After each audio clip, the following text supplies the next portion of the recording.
Welcome back to Make Your Mark, a podcast from Hitmarker. And today's episode is a first. I think we're probably 16, 17 episodes in, and it's the first one without an esports focus. So I'm firmly out of my comfort zone here, which I'm told is how you grow, or something like that. So we'll see how this goes. But today I'm joined by wonderful content creator Emmalition to discuss YouTube, getting going on YouTube, becoming a YouTuber, checking her channel. Not long before recording, you're almost at 1 million cumulative views, I believe, Oh, which is yeah. a big milestone and means Nice. you're vastly more successful than I am when it comes to Oh, YouTube. So no. thankfully, we've got you here to discuss this stuff. So firstly, thank you for taking the time. Yeah, And no speaking to someone worries. who doesn't know what he's on about on this stuff is greatly appreciated. I don't know if I am either. I don't know if I know what I'm talking about. So, That's fair. So, firstly, I'm, as I say, I'm not very good on the gaming side. hmm And there was a term I saw a couple of weeks ago called "Let's Player." I Oh, think yeah. is that how you describe what the content is you make, or you how do you Yeah. describe that? I don't Yeah, understand it, but yeah. I'd say a Let's Player. let's play content, or yeah, I'm a let's Yeah, player. yeah, I think when I started YouTube, I just wanted to make gaming content somehow, and I think because I just sort of grew up watching other let's players, and I don't right, know who coined that term, but it came from like early days of YouTube where people would say let's play XYZ game right, or okay. that kind of thing, and then I think it just caught on that way. So yeah, you're like a let's player if you just play like a whole game from start to finish, like doing a playthrough, that sort of That's thing. just called being a gamer, isn't it? Yeah, well, you think so, but I think it's different from like making like montagey sort of things, isn't it? Yeah, So yeah. yeah. So you strictly do like the Let's Play stuff, right? Yeah, I started trying to do like my first videos were like Assassin's Creed, where I was making like quite just like choppy random videos of just like Okay. funny stuff, but it took too long and I wasn't very good at it. Like I'm not very good at funny editing, so I just sort of gave up and did like let's plays instead. I mean, and that kind of like funny, choppier style, does that lend itself better to like social media and stuff then when it comes to promoting videos, would you say? I think so, yeah, and I think it suits people who make gaming content for stuff like like Minecraft and like Fortnite and things like that. Stuff that's a bit more Hmm. like fun and lively. Whereas like with a Let's Play, sometimes you can be sat there for like 5 minutes and not say anything because you're watching like cutscenes and stuff. So it's just a different style, and it does take a lot of work. So like respect to people that do that, but it's not for me. And it seems like with these let's play things, you can tell me if I'm completely wrong here, but it seems like is very personality based because these people can go and just pick up the game themselves a lot of times. Obviously, some people won't be able to afford brand new games, but Yeah. those that can, they can go and play anyway. So they're there to witness somebody else like experience a game typically for the Yeah. first time, right? So that's a positive for you. Like if people are watching your content religiously, then Mhm. they're kind of bought into your personality and you experiencing these games. Yeah, I think so. Like, I think there's two sides to it. Like, some people I know, like from the Souls side of things, like Demon Souls, Bloodborne, and stuff. People want to watch like anyone play those games because they're Right. their favorite games, and there's like a community of people that will watch like 100 different people playing their favorite game, which I would never do because once I've played it, like I don't really watch other people play it. I'm kind of Yeah. done. Yeah. Whereas like some of my favorite YouTube let's players growing up, I'd watch them play games that I couldn't necessarily afford at the time, like when I was at uni, and people were playing new games. I'd be like, sick, I don't have to buy this now, I just watch them play it instead.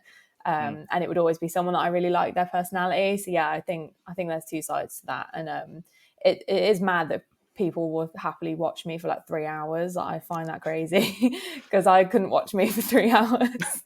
Well, like it is interesting in that sense. Do you think so? You say you enjoyed it. It's like okay, I don't have to buy these games. Like, do you get the same level of enjoyment or fulfillment or the experience watching somebody else play I as you do think playing so. yourself? Because I can't imagine that's the case for me too much. Like, yeah, I'll watch like the best players in the world on like Mm, Valorant or Counter Strike or mm. something, and that's I can't replicate that. So it's Yeah, understandable that it's like a spectacle to me. But like yeah, when it yeah. comes to a single player game, That you could I just don't play know how much yourself. difference it is. You know. Yeah, I think that's where it comes down to what you said, like the personality side of things. Mm. Like you kind of feel like you're watching it, like or like you're playing it with them, I suppose. And like some of my favorite YouTubers, like Gabs Molders, like, I just think she's like amazing and so funny, and like, I'd watch her play anything. So I think it's what you were saying before: if people will watch you play anything if they like the personality. And even though I could play it too, I don't want to. I'd rather watch her play it sometimes. So it is interesting. I got you. And when you started out on YouTube, then like, is it intimidating going for the let's play kind of model? Because as you say, like you can't imagine somebody sitting down and like watching you play a game for X amount of hours. Like Yeah. there might be quite a bit of doubt. Like, oh, why am I going to record myself and upload this? Like, no one's going to care. Like, I'm Yeah. just me. Why would people watch? I think that definitely at the start, like before you've built like an audience, you just think, I can't imagine for the life of me, like who's going to sit down and watch this, because it's so long. And like, even now, I kind of forget that people watch the whole thing, because personally, like when I'm watching YouTube, I'm usually doing other things. So like I'm doing like washing up or like laundry or something, because my life's super exciting.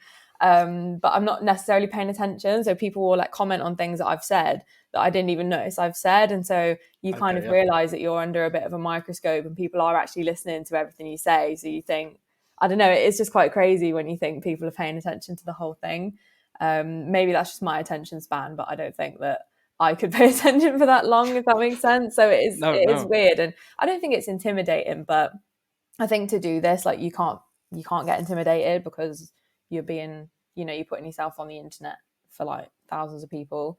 So I think if you're the kind of person to get a bit intimidated by it, then don't do it. I actually think that's maybe the perfect reason to do it. Get yourself out of your comfort zone and get That's cracking. true. But, yeah. It just, as you say, depends on your goals and stuff as well, right? But yeah.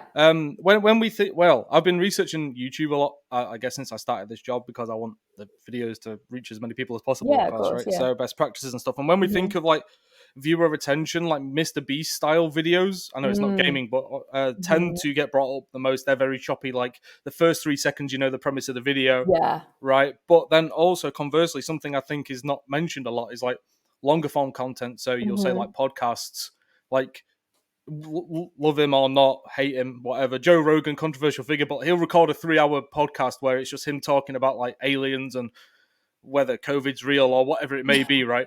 And like the retention on that stuff as well is insane, because like you feel like you're in on the conversation. And I feel like that probably is quite similar to let's play videos as well. You say, because so like retention is like you basically have to create a good video. That's it. It doesn't really matter what the style is too much. Of course, like there are better practices, but I think like the short, like 10-minute videos seem to get a lot of like love from the YouTube community, saying like, oh, the retention's insane, 70%. But like let's play, I imagine, especially if you've sunk a couple of hours into watching like the start of a game, maybe you want to see how it ends, right? You probably do. So you're almost creating like repeat customers in that sense, where they're going to come back.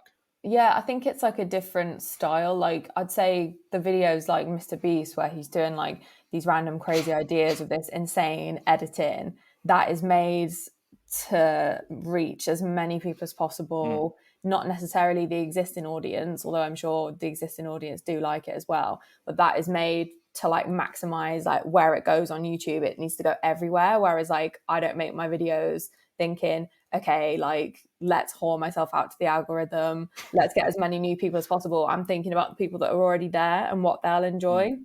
So it's more like a long-term thing. Like I suppose Mr. Beast's like a movie, whereas mine's like a soap opera, and you come back for 30 years and you know all of the like, all of the characters and all of the people, and it's more like a comfort thing. So it's just a different style. But I mean, like Mr. Beast is amazing, and the way he does his like the studies on retention for Mr. Beast is mad.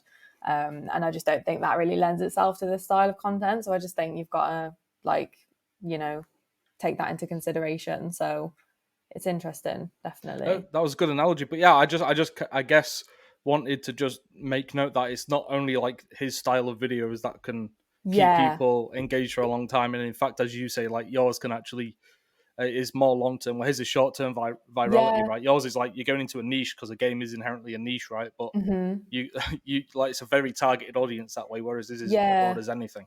Yeah, it is interesting. And like, Joe Rogan's a good example, I suppose, because people will watch like his videos even though they're super long. But I just think he's like carved a place for himself in the market that like probably very few people could hope to achieve, because he's just done so well. Like you said, whatever you think of him. So, but yeah, I think the gaming market is so saturated that it's quite hard to reach those like dizzy heights of people sticking around for 3 hours. I think the average like watch time on my videos is like 25 minutes to half an hour, which is pretty good, but most of them are like 3 hours. So you think like on average, most people are leaving after half an hour, and I'm like, where are you going? Yeah. Does that dissuade you at all?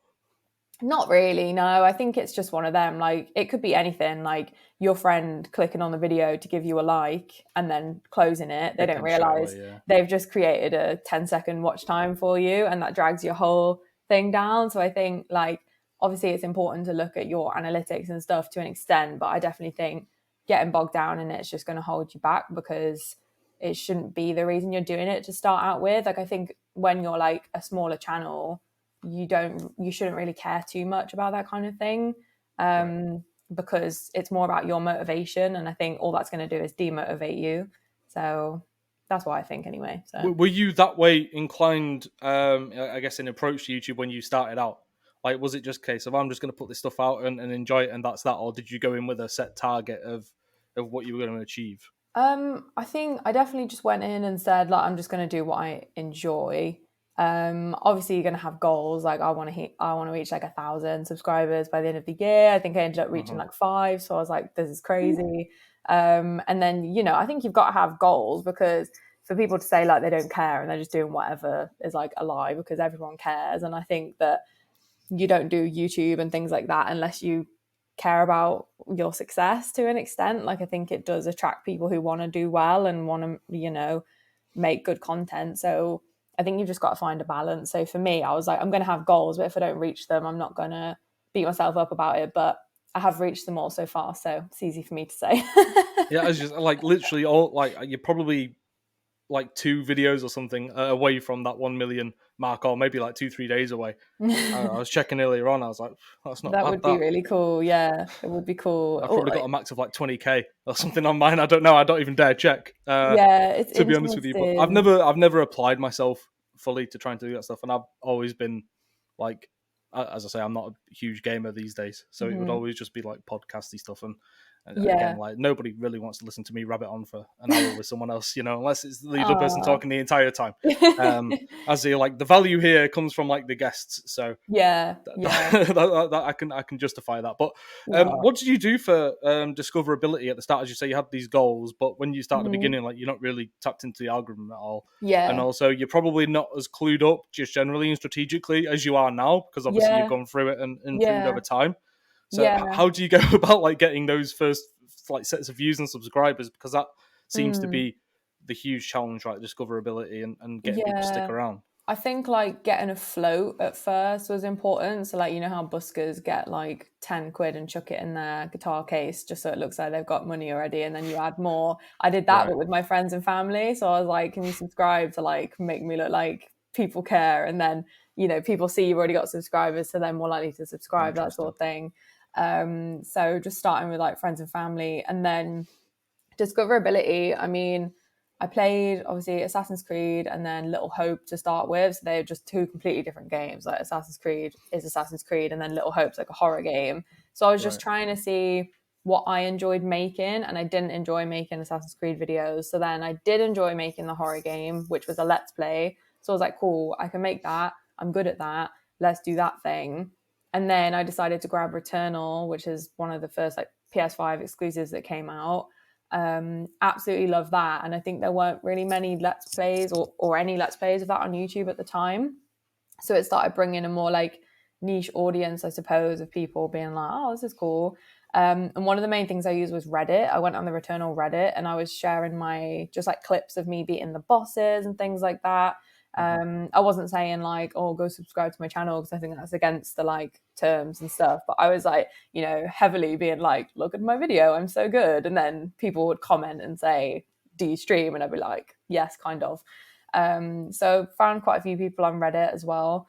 And then that built up an audience of like 700 people by the time I'd finished the game. And then you just kind of snowball from there, because people then ask you what to play next and they tell other people, and then it kind of just grows from there. And I haven't used Reddit since for posting or anything. I just sort of posted on Twitter and things like that. You're too big for Reddit now. You've outgrown it. Reddit's, you know, beyond me. More like I'm just scared that the wrong people will find me, because Reddit's a scary place. But yeah, but I just use Twitter now because I had like a few tweets that did quite well on there, and you just post under it, don't you? Like, by the way, I do YouTube. You come check out my channel. Mm-hmm. You just plug it there, yeah. Just hope on Yeah, the Twitter algorithm to boost it a little bit. yeah, But basically. so you say like Returnal, you say like there wasn't too much like content creation around it. So No. you've like definitely like flooded a niche there. Is Yeah, that now like your strategy for everything, like every game that you choose to play, or not how do really. you go about it? Is it purely enjoyment? Like I know I really want to play this game. I'm gonna be enthusiastic about it, so that's Yeah. what I'm choosing, and hopefully people would like check it out. Basically, yeah. I think like because it takes so long to make these videos, like it's such a commitment. It's not like obviously like live streaming comes with its own challenges, but you can kind of just like live stream and then turn it off. Whereas like with making pre-recorded videos, you have to like set up, record the video, like sort all your technical stuff out, edit the video, upload it, and like I have terrible internet and everything just takes me ages. There's a reason I don't stream because I literally can't because my house is in the middle of nowhere, so I don't have good enough Right. internet. It's a miracle we're even talking right now, to be honest. Well, it's gonna cut off in the next few minutes. Yeah, Now, basically. typically. So yeah, like I basically just need to pick things that I'm going to really enjoy. And obviously you need to balance that with things you think are going to do well. The game I played after Returnal was Demon Souls because my friend had been banging on at me for months to try a Souls game. And I genuinely wasn't sure if I was going to like it because I wasn't overly into like the whole knights and castles thing. Now Right. I'm obsessed. Like, luckily I live in Shropshire because there's castles everywhere and I'm such a freak. Like, I'll just go to the mall and be like, it's Demon Souls, it's Demon Souls. Like, it's properly taken over my life. But I played that and that did really well. It wasn't a new game at all. I think it had been out, well, maybe it had been out, I don't know, like 6 months. Then I played Bloodborne, which was an old game, and that completely blew up the channel. I think it got like 80,000 views or something crazy, which I'd only ever had like 5 max on all my videos. And I think at that point, Bloodborne was just really popular. But loads of other people were playing it too, like a lot of similar Let's Players. So I don't know why that got picked up, and it wasn't like a niche like Returnal was. So I think like it's just so unpredictable sometimes. And I do think that playing what you think you're going to enjoy is like one of the most important things because it's such a commitment. And I think you can only pretend to enjoy something for so long before people are just going to see through you and you're going to burn yourself out basically if you're having to like put that on all the time. So if I'm not enjoying it, I won't play it basically. Got you. And have you cancelled like any or many like series or games like midway through? Yeah, I haven't really spoke about this before because I felt too awkward to bring it up because I felt like people were going to be annoyed and I felt like I had no really good excuse for doing it. But I started playing Ghost of Tsushima on the channel Right. and did like 2 videos and I wasn't really enjoying the game, which like You're everyone entitled to enjoy or everyone not loves that. enjoy it. Yeah, but people are passionate, man. Like, people will be like, why don't you enjoy that game? What's wrong with you? You got no taste. And like Whitney, who's one of my best friends, that's like her favorite game. So I think she would delete my number and not speak to me again. So I deleted those videos and I had a couple of messages like, where did they go? And I just never replied to them. So sorry Oh about wow. that. I was like, I just don't want to face this. It's too uncomfortable for me. And how long was that? That was like last year sometime. That was maybe like a year ago now. Right. So You come on, you can talk about that. In fact, that's a good opportunity to get some engagement and get your impressions up on Twitter, right? I mean, yeah, but I mean, If you go against the mob. not all engagement's good engagement. Well, it is for me, to be fair. Like, but yeah, I almost exclusively prefer people being angry at me than agreeing with me on Twitter these days. Really? You're Yeah, brave. I'm antagonistic role, not. which, yeah. Oh, When you get to the mindset of Twitter doesn't really exist, that is true. then It is then it's not all. scary. But It it's is a also not really a simulation. discoverability tool for me or anything at this point. Yeah, Of, fair. of course, like I share videos and articles on there, but sometimes, not even all the time anymore. That's how like crap I am now Yeah. at that stuff. You know, I could be better. So, in fact, yeah, I need to adjust that and get a bit better. I think it's a weird one for me because I think probably a few brands that have approached me have found me through Twitter.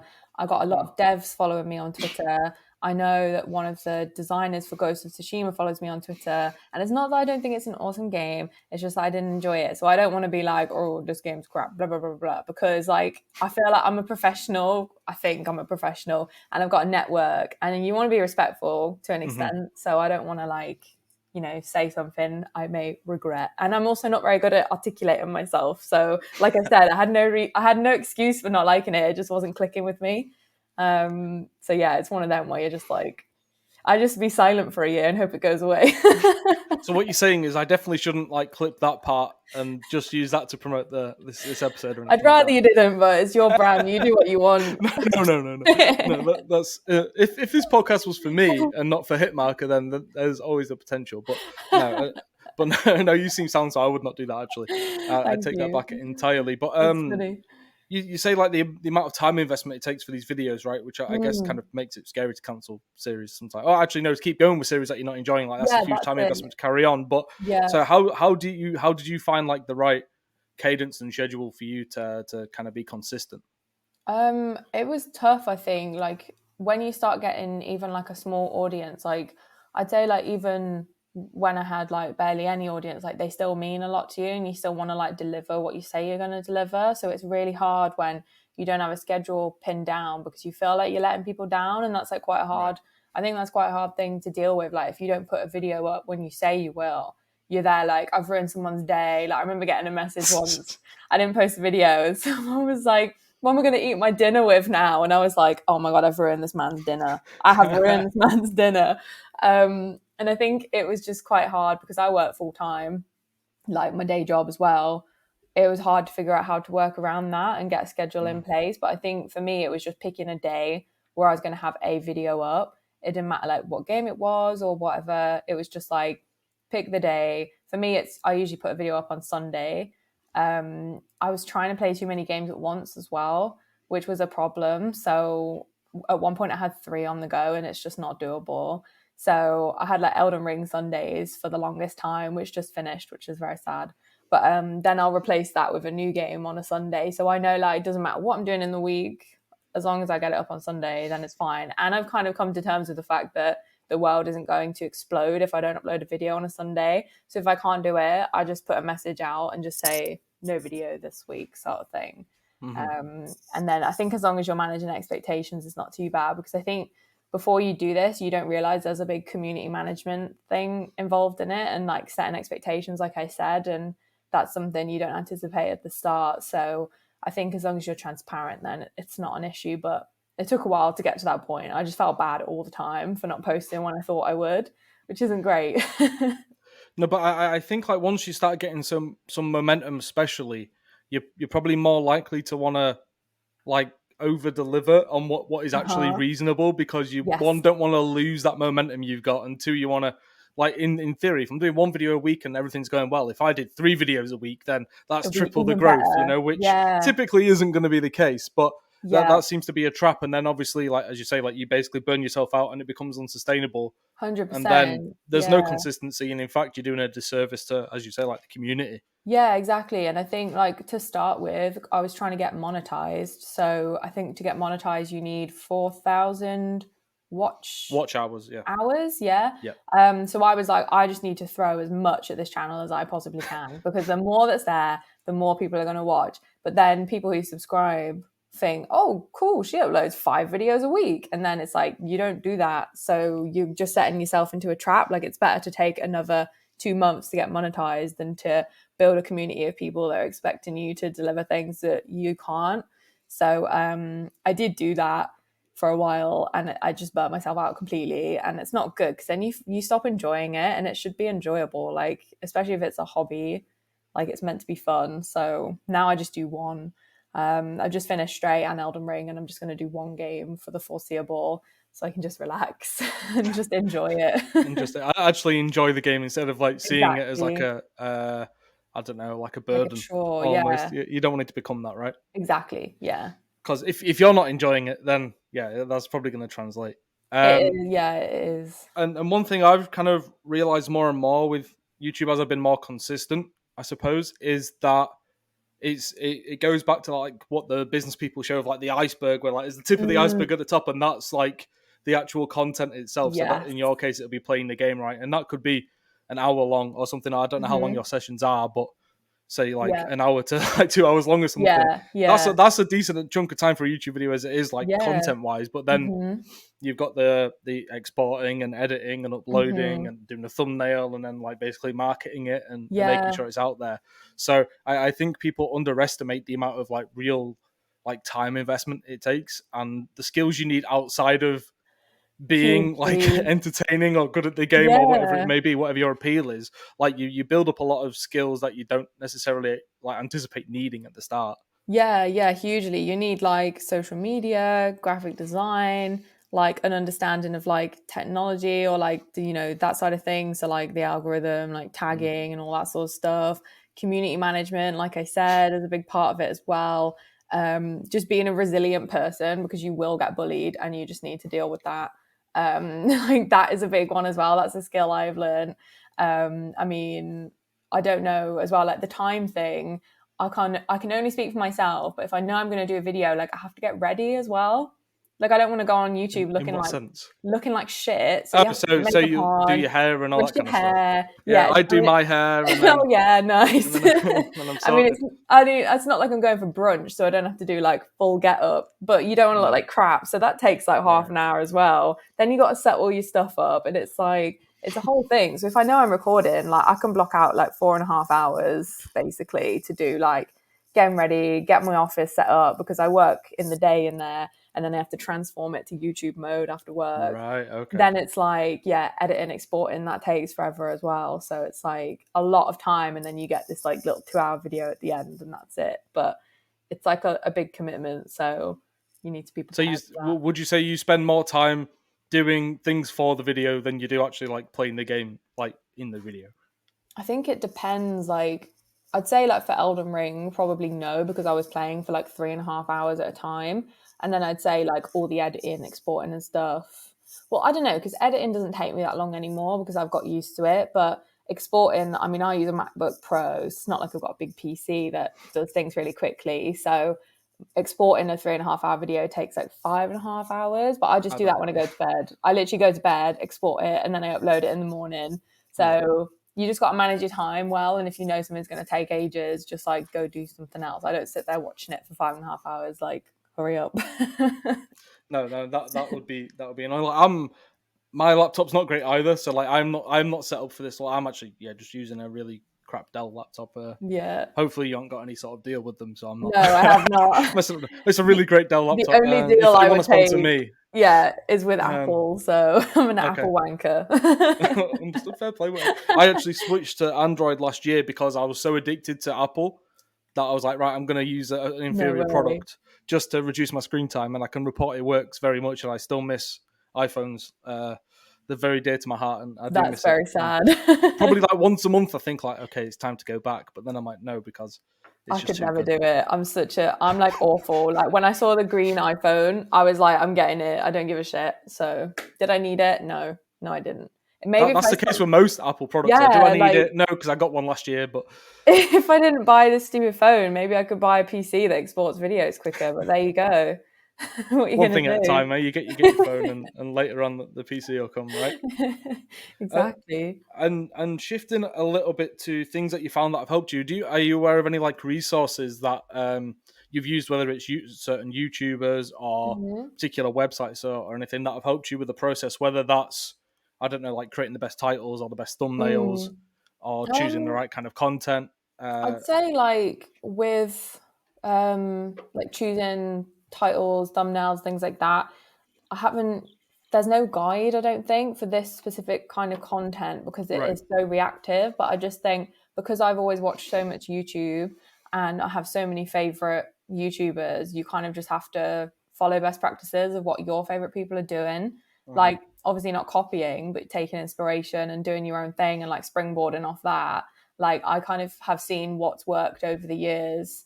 So I kind of knew just from being absorbed into the industry and like into the community. So you know what thumbnails should kind of look like. So you can just, if you see one you like, just go onto YouTube, how to make a thumbnail, like just that sort of thing. YouTube is like my school, like anything I need to know, I learn on YouTube. So And then for editing, I learned pretty much everything off Casey Farris, who's a YouTuber.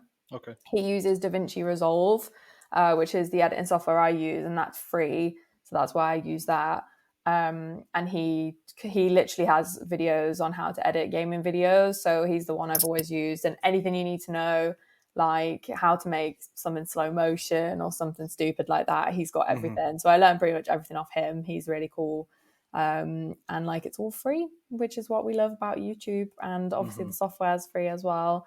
So, and then yeah, just following best practices from other people and like networking as well. Like if I've ever had questions about things, just like asking other creators and stuff in the industry, which is really good. And if people ask me stuff, I'm happy to share what I think. So yeah. Awesome. Because I think it's a lot of it is about just like iterative improvements over time. Obviously, I think is a bit of a barrier at the beginning, like 'cause you have to understand how to literally get this video from being just this raw file to something that is capable and suitable of being uploaded, I suppose, right? But once you get those basics down, then it's just a case of each kind of video, if you can, like just do something a little bit better, or like just over time, as you say, you'll kind of that's it. Like you're never going understand to be what's what. perfect. Like to start with, like my first 5 or 6 videos, I recorded my head cam on my iPhone, which was like awful because it just kept overheating. Like making YouTube videos on your phone is absolutely great if you're not sitting there for like 2 hours because it will just overheat or you'll run out of space. So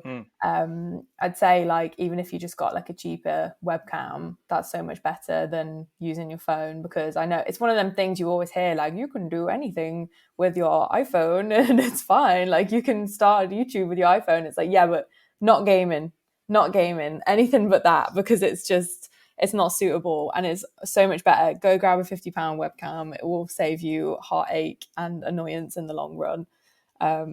So yeah, and then I just started improving things over time. Like sound was the one I really struggled with, like getting the balance right between the gameplay and the microphone and getting all the settings right. It's so fucking confusing, and like I don't have loads of experience in like sound mixing and stuff, and I've literally had to teach myself basically how to like mix sound properly, again with like Casey Farris and people like that on YouTube. But it was dead hard. Like I got a comment on my Stray video like a month ago saying like, thank you for having your audio settings so like good, I can hear everything perfectly. And I was like, this is the best comment I've ever had. I'm going to screenshot and frame it, because that's like the one thing I'd never been able to do very well, and I feel like I've just finally got it after like 1.5 years of doing videos. So I was like, yes. You smashed it. But like how personally or to heart do you take comments, either good or bad? Because from my point of view, I've been somewhat a controversial figure before, just because I'm very honest in like my like esports community. So my philosophy is basically like I don't really take compliments to heart, and I don't really take the opposite to heart either, because like people online don't really know me like that, so it's just like their perception of who I am and everything, which is a deeper philosophical thing. But like I know on Twitter, like you'll share like some of like the best comments and stuff, right? Yeah, So like, I like doing that. how important are those comments to you, would you say? So I think the reason I started doing that was because I kept posting the shit comments just for a laugh, because they were making me laugh. And I thought, I don't want to be someone that constantly gives attention to like dickheads. Like Probably encouraging more of it. Yeah, like I'd rather give attention to people who are like nice and just like decent people. And like I'm not trying to be one of them people that's like, you know, like hippie, like, oh, like always be nice, because I'm very much, I don't like toxic positivity either. Like I think there's two sides to it. But I just thought, like, if I was a fan of someone and they constantly ignored like my nice comments and then just gave attention to loads of knobs, I'd be like, well, what's the point? So yeah, I made a thread of like nice comments or funny ones or people that made me laugh, just because I thought it was a nice thing to do. And I think the reason I did that was because of other creators. Like I've got a couple of close friends who are like quite big YouTubers, and they get very upset about some of the comments they get. And I think that it was just to show other creators in this space that they should be focusing on the positives as well. And I think it's easy to say, like, you can get 100 nice comments and then one person calls you like stupid and you think, oh no, like I had the worst day ever. But like you hear it before, like you should focus on the good stuff as well. So I think it's just trying to bring some positivity into that space where people are quite horrible. I mean, from my perspective, like, not to sound like a broken record, but I got bullied in school, so there's nothing anyone could say to me that I haven't heard before. I do not give a shit. I like posting them because it's just funny to laugh with people on Twitter, basically. And there's a couple of people that make like memes out of people's horrible comments, which made me laugh so much. So I don't really take it to heart.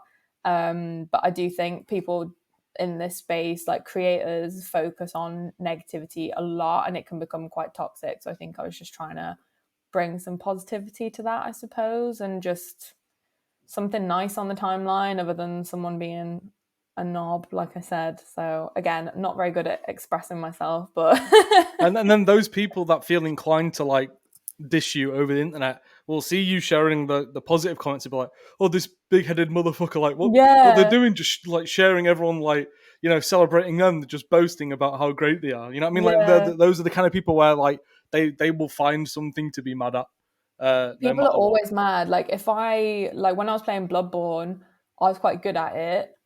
And people were having to go at me for killing bosses too quickly because I wasn't Yeah. appreciating their moves and stuff. Like you haven't respected this boss Like it's because you. fine dining and like you're eating like I was the literally like, golden steak too quickly. I literally was like, do you want me to pull up a chair and like take her for food? I was like, what? Like the whole point is to kill this boss.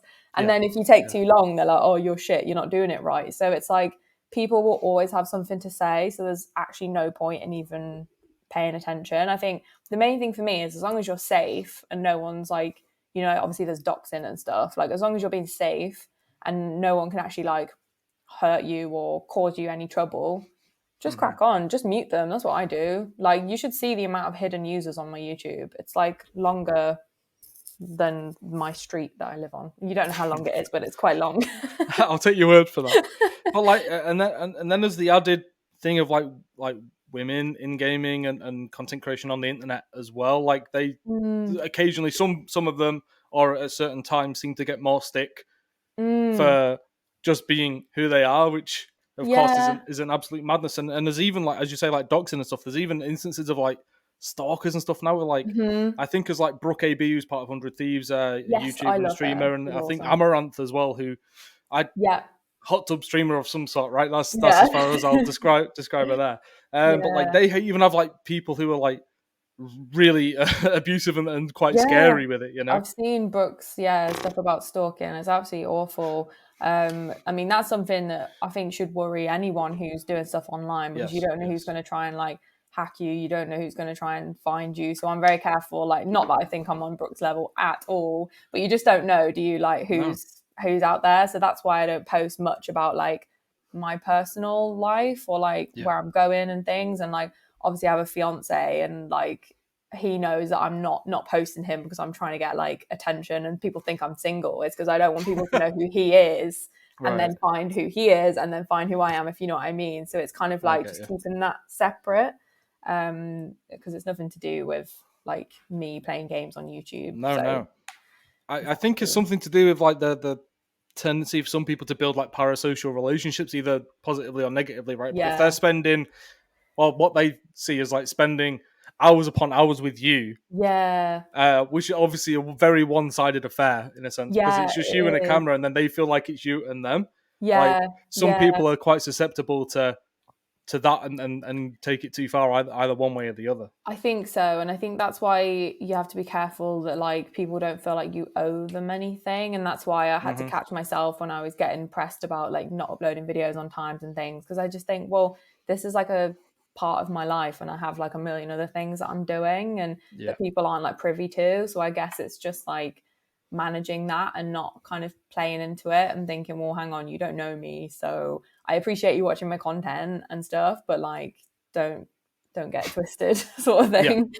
Yeah, but let's switch to a more positive note. I didn't mean to harp on that stuff, but No, I no, think it's interesting. it's topics that I don't see discussed too much anyway with like the whole internet content creation stuff. Like it's very very serious and real things. But Exactly. talking about discoverability, Mm. I don't know how I found out about who you were Mm. as well as Whitney, but I know it was at basically the same time. Yeah, So okay, somebody had interesting. shared something relating to both of you at the same time, and Interesting. it very quickly became clear that YouTube were great friends and also did content together, right? So Yeah. how important is like collaboration for you and your videos and what you aim to do? I think like it's important for me just to bring back the enjoyment to making videos. Like there's obviously two sides to it. There's like, you know, if you're making videos with someone who's like got more subscribers and things like that, you would hope that Yeah, that if boosts your PewDiePie's like, hey, do you want channel. to come play a game with me? I'd be like, oh my God. Like, you've only got like 100 mil views, subs. Yeah, I don't know. I'm busy, Like, sorry. of course you're going to go for that. Yeah. Yeah, exactly. So I think there's that side of it. Like, I did a collab with one of my friends, Cam Banano, back in the day. We played some Bloodborne together. She had like double my subs, so I was like, oh my God, she wants to do a video with me. This is amazing. But I think when you actually do collabs, it's quite funny. You realize that you don't get a lot from that numbers wise. It's interesting. Like people could watch, say, Whitney on my channel and really enjoy it, but not make the effort to go to her channel and subscribe as well. Like a lot of Okay. people don't, and vice versa. But the people that do are like maybe the core audience members that are actually going to put effort into watching your channel long term. So there's that. But for me, it's like just enjoying gaming with people who are doing the same thing as you. Like me and Whitney can talk about things that no one else really understands because it's such a like unique thing to do like in day-to-day life. Like I can't talk to any of my like real life friends about this because they're just like they just think I'm weird and they don't really know what I'm doing. Whereas like, you know, we can talk about different issues we're having and just general best practices and things like that. And I think when we did our last Returnal video, like I hadn't made a video in a few weeks because I'd been ill. And when you fall out of it, you get a bit nervous to make new videos again, and like you can almost just forget what you're doing. It's really strange. So I think that doing that with Whitney or any of my other friends, it just brings some enjoyment back, and you can relax a bit and just have fun with it instead of sitting there on your own and kind of getting in your head. So I think like collab is important as just like networking in any other industry, really. Like it makes you feel like you're part of something together, because I think doing let's plays is quite isolating. You could do it on your own forever and never need to talk to anyone else. Right. So I think like for the social aspect, it's really important. And just like, yeah, building that community around yourself of other creators as well as like your actual subscriber base as well. Do you find yourself going to events to network, or is it mainly online? I'm trying to go to more. I'm going to the Gamer Girl Night In next weekend, which I'm excited for, and then going to Insomnia as well. I've been to a few things that brands have invited me to, but I'm trying to go to more like just like social things. Mm-hmm. So, but I think there was that thing of like imposter syndrome at the start where I was a bit like, well, no one's going to know who I am, not going to have anyone to talk to. Like, who am I to go to these events? Whereas now I'm trying to like make the effort because I think it is important. And like I said, people in that industry kind of get you. So yeah, I think it's nice to do those kind of events. Definitely. A company I worked for when I first started in esports Insider. It's like a big industry publication, and Mm-hmm. they host like the biggest conference kind of event. So you'd have like 500 people suit and tied or dressed up. Yeah. And that's fine, but like the real networking comes like once there's a couple of drinks in there. For some reason, it's Yeah. like all the suit and tie stuff, the real official things, like with the purpose of like solely networking, like we're going here to try and close business deals, is not really ideal for actual connection. Whereas, yeah, it's like the after party later where you go into the pub and like you're all just more and exactly. more chilled out. At that point, like networking is sick. But these days, it's like one reason I can't get rid of my Twitter is because like I'm a journalist, definitely a more serious one, like a year and a half ago or something. But you know, like most of my connections are on there in one form or the other. Like the discoverability aspect of Twitter, and I've got my DMs open, which is quite it's not ideal at times, I will say. Do you get strange messages? That and threats and Really? oh yeah, I get some wonderful threats, but Ooh. I don't know. It's a really difficult thing. Like some of the stuff I talk about, it gets a bit geopolitical, so like naturally it becomes very territorial there, and you'll have some Russian person say one more word about Russia and it's game on type thing, and it's like okay. But then also conversely, you get people who you can like form a valuable or even just an enjoyable connection with. You know, so I think like the mix of two is good because I know there's Twitch cons and all those events which Yeah. seem to just be a big jolly for the most part. Yeah, I'd say Which is quite so. fun. It I looks like. think, yeah, for me, like online is obviously good because I don't live in London and it feels like a lot of the events and stuff are in London Yes, and it's yes, expensive to go and expensive to stay. And like I can realistically go and drive back in the same day. It would take me ages, but then you're not doing the drinking and stuff, are you? You're like, you kind of go, show your face and leave. So, but I'm not ever going to move to London. So we just have to stick with the never. mix that we've got. No, I'm not moving to London. Like, it's not happening. So yeah, I think doing a bit here and there. Like my best friend lives in Mm. London, so I'm going to go stay with her when I go to that Gamer Girl event and whatever.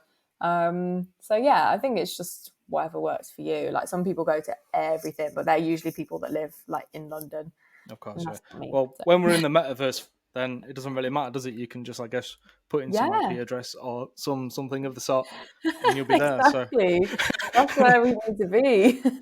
which sounds also like a very lonely life because you're just sat at home with like some goggles on or something, Yeah, with VR goggles exactly. networking. But Well, that's what you don't want to get stuck in either way, isn't it? Like, I think it is isolating, especially if you do this full time. Like, oh my God, I'm quite lucky that I have like a day job because otherwise I would just right, never go out.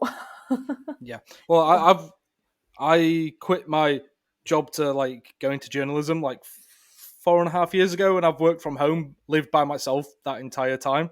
So even Wow. before COVID times came about, and I can say it's nice in some ways, but it does kind of it gets Yeah. it certainly changes over time. At least like my relationship with it. At first, it was like I can work from bed, or I can go to the cafe, go to Costa, and now it's you just try. It's I don't know. It can be quite lonely in the collaborative aspect. Like going back to it, Yeah, like that's that's huge. it. Like when I used to work in an office, like being able to bounce ideas of other people. Yeah, It was yeah. it's something that I do miss now, and it's not quite the same doing it over Zoom or something, especially after Yeah, 2.5 years of that. yeah, definitely. It's not the same, but I think like for me, like all my sort of YouTuber friends, they don't live near me and I would never Yeah. really see them. So, it's just dropping a text Hmm. or like voice notes. Like most people get like a 5-minute voice note from me about some idea. And I'm like, you don't have to reply with anything long. Just say, yes, it's good or no, it's bad. Well, at least you established that, because if a friend sent me a 5-minute voice note, I'm never listening to that in Oh, ever. that's But like, standard. Like sometimes they're 10 oh minutes. god, It's like Emma's podcast time. Strap in. yeah, stuff that I imagine you can't publish, but so you can. It's not Yeah, an official no. private podcast. That's a new concept I haven't really heard of before. But in like, I want to respect your time. We're already kind of going over what I said it would be, so I'll No, ask it's fine. one more thing if that's all right, Yeah, and yeah, crack on. it's something that I know a lot of people have questions for, especially when they're like smaller YouTubers. It's like Mm, brand deals. Look, like it's hard to mm, kind of monetize yourself and then get any sort of meaningful return on it yeah, when it comes to YouTubing, at least for a lot yeah, of people. So yeah. brand deals can be a saving grace on that front and actually Mhm. give you some return for the Yeah, hard work you put in. So definitely. how have you navigated that space? Is it you just like finding every company that you love and just like bombarding them with emails? Like, does everyone come to you at this point because you're such a big deal? Like, how does Oh, that oh dynamic wow. work? I imagine it's somewhere in the middle of all that. But Yeah, so the first company that ever approached me was PlayStation, which is like oh, no big deal. the biggest flex ever.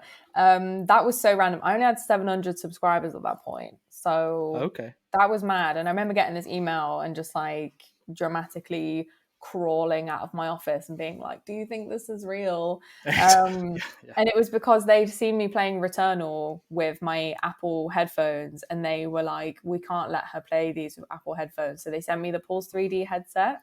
Okay. So then that gave me the open line of communication with them. Then a couple of months later, they asked me to do this partnership with them for like grassroots creators where they linked up with like 10 or 12 creators and did like a 6-month sponsorship.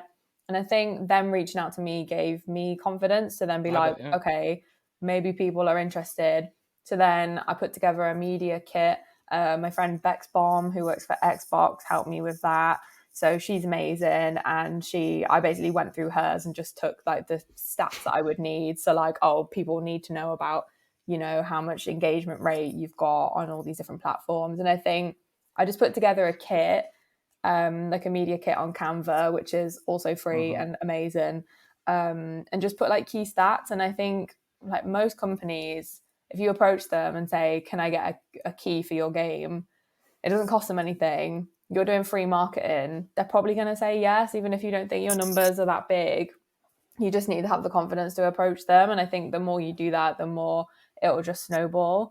And then you can be a bit more like maybe choosy about what you want to do. But I do think it's awkward when you first have to like charge for things, because I remember like the first company I ever charged for a video was 2K UK when I did a Tiny Tina video, and I didn't even think that they were going to pay me. And then he was like, oh, like what would your fee be? And I was like, people charge for this? I was like, fuck, I don't know. So I remember just Googling like, how much do I charge for this video? And I think you've just got to sort of like approach the right brands, like people you really like. So obviously I love PlayStation, love 2K, and just like go from there really, and ask people, like if you've got people you like or friends in the industry or anything like that, just ask people like what they would charge and things like that. And it just goes from there. I would say be choosy about what you want to do, because you don't want to go and email like 20 companies. What if they all say yes and then you've got 20 pieces of work to do?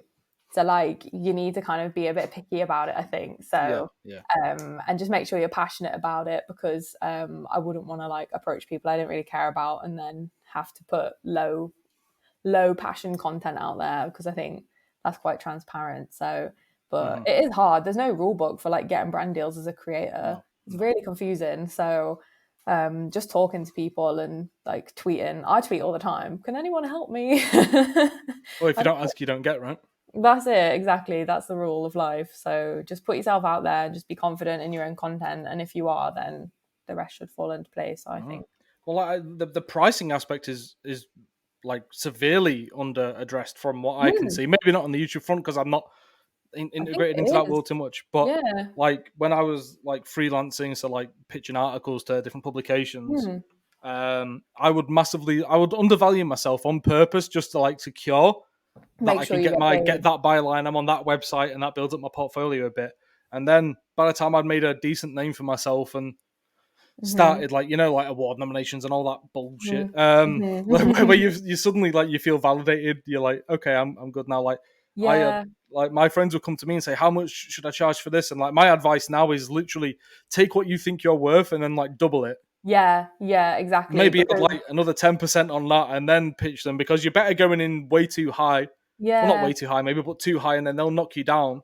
And that could be way above where you actually think your value lies still. Yeah, like the reality is like to go out there. These companies have money, don't forget. And second of all, they're not going to say no just because you price too high. They're just going to price you down. So it's not like you should be worried about like them just going, oh, well, we don't want to work with you anymore, because that's not how they work. Like, so yeah, like you said, just go in high and see what happens. Unless like they're expecting to pay $1,000 and you come in and say 25 grand, they may not try and haggle at that point, because like, oh, they're too premium. Like we're not dropping it down that much. But you've got to be somewhat reasonable. But like, so it used to be, I don't know, like 50 quid for an article. Now I haven't freelanced in a long time, but if I was to start writing now, I'd probably say 200 quid. Like I'd just go in and 200 quid it. I'd probably genuinely go for like 120. But that's awesome. 100%, I'm banging it up more than what it should be, and then they can haggle me down a little bit if they want. But you can surprise yourself and get paid a lot more than what you think you're worth. Exactly, and I think people don't want to talk about it. Like for some reason, it's awkward to talk about money, but like I'd always rather talk about it, because the more people talk about it, the less awkward it will be. I think you're only making it worse if you don't speak about it. So, and it would be better if everything was transparent, then we know what's actually what, instead of having to guess. And exactly, being armed with that information is very bloody useful.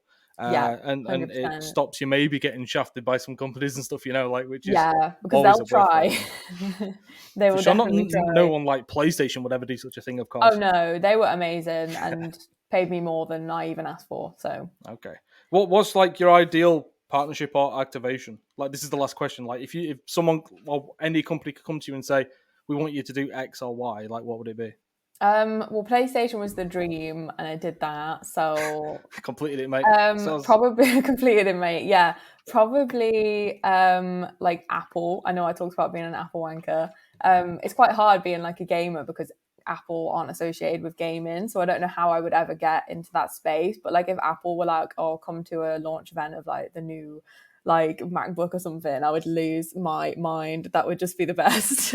Like, That seems within the yeah. realm of possibility for you, though, right? Don't you Yeah, think? maybe one day. I saw a gaming creator that I really like get some kind of deal with Apple last year, and I really wanted to message her and be like, "How did you do this?" But I didn't, so maybe I will take You my own should do that. advice. You should do that for sure, because like you never know, do you? Yeah, Like they could introduce it to the appropriate person at that company, and you just network with them, and yeah, exactly. That's what it's all stay top of about. mind from, you know. Yeah, exactly. So we'll see.